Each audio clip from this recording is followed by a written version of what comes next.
kitchen making sea bass. So what you want to do is make slits like this, okay? And just cut it all the way through if you like. If not, don't worry about it.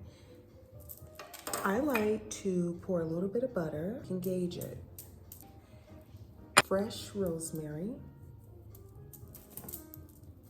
I'm an herb person, so I love fresh herbs and spices. Okay, I'm going to rinse my rice.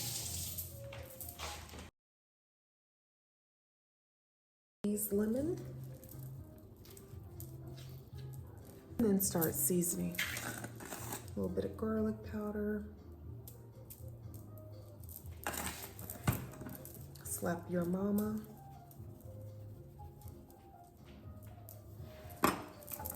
Cayenne pepper, optional.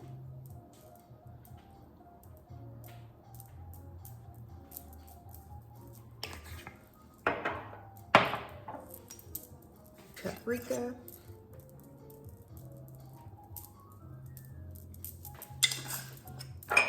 I eyeball my seasoning, guys, so onion powder.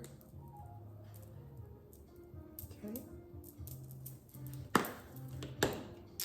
And basil, optional. Kick up the sea bass and give it a totally different flavor, which is amazing.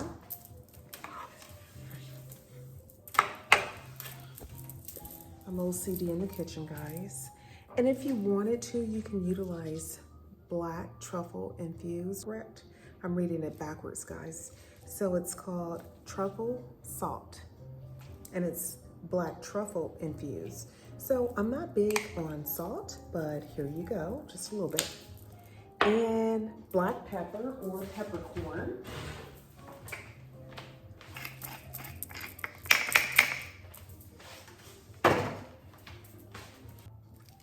What you want to do is cover the sea bass because we're going to let it marinate for 2 to 3 hours. Now that the sea bass is marinated 4.5 hours while I worked out, make sure that all the drippings from the plate goes directly at the bottom corningware. And also your selection of olive oil. I use grapeseed and a combination of truffle white oil. You can do coconut oil, grapeseed oil, extra virgin olive oil, whatever oil you like.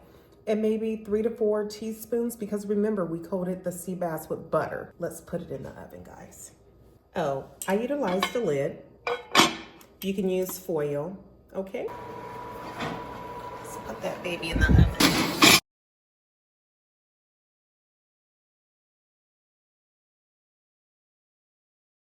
We transfer the sea bass onto the plate. Oh my goodness, this is definitely a dish to wow your guests for Christmas or New Year's.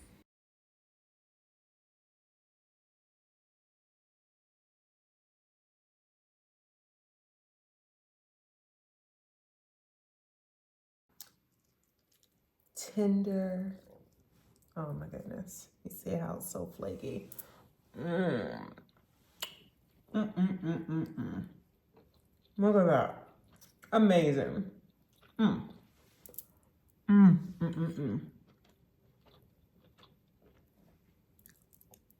Amazing.